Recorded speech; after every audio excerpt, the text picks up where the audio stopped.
There are so many minority groups in the United States that deal with double standards and discrimination. But you already knew that, especially given the current political and media climate. Unfortunately though, the hardships that these minority groups that I'm referring to go through sometimes bleeds into the workplace as well.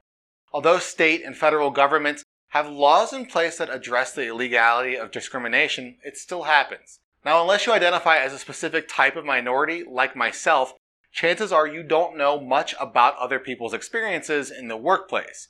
One effective way to combat discrimination, though, is through education on diversity. Since everyone has to make a living, the most appropriate place to educate individuals about diversity is in the workplace. Hi everyone, I'm Matt from eTactics, and today I'm going to talk about 20 plus statistics you didn't know about diversity in the workplace. Before we get started though, make sure you subscribe to our YouTube channel by clicking the button below. While you're down there, hit that alert bell icon next to it as well, so when we post new helpful content, you get notified.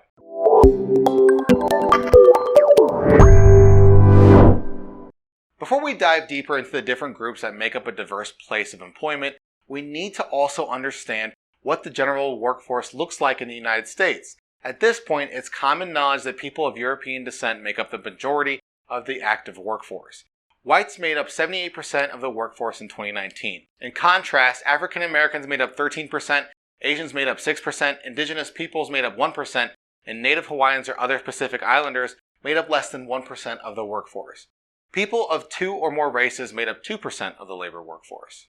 When seeking jobs, diversity plays a role too. I bet you didn't know that 76% of job seekers prefer diverse work environments when evaluating companies and job offers, or that 76% of job seekers considered a diverse workforce is important during job offer considerations. 1/3 of employees wouldn't apply to a job at a company where there is a lack of diversity among its workforce. Most people have heard that women get paid less than men on average for completing comparable duties and comparable companies.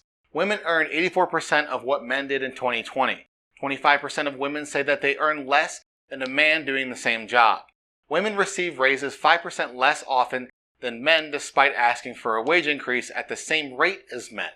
But women in the workforce don't just face pay discrimination, they also face microaggressions and often get overlooked during promotions. A survey conducted by the Pew Research Center found that 42% of women in the US say they have faced workplace gender discrimination. 23% say that they felt treated as though they were not competent in the workplace due to their gender.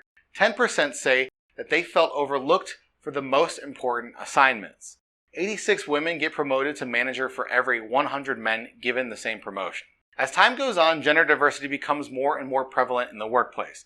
In June 2020, the U.S. Supreme Court ruled that employment discrimination based on sexual orientation or gender identity is illegal under Title VII of the Federal Civil Rights Act. As such, an increasing number of companies across the country recognize the LGBTQ+ community. Because of this, it's important to discuss the LGBTQ+ experience in the workplace when discussing diversity as well. After all, LGBTQ+ people make up 6% of all employees. 46% of LGBTQ+ employees are closeted at work. Transgender people are more likely to view their gender or orientation as a barrier towards advancement. Of LGBTQ adults who face discrimination, 3 in 5 of them are transgender on average. 67% of Fortune 500 companies provide trans-exclusive health insurance. Now, I threw a lot of statistics at you, and it might have been overwhelming in this video. If you'd like to see the actual sources and even more statistics, click the link in the description below this video. If you'd like to learn more about how diversity benefits the workforce, reach out to eTactics. And you already made it this far into the video, so you might as well like it, share it, and comment below.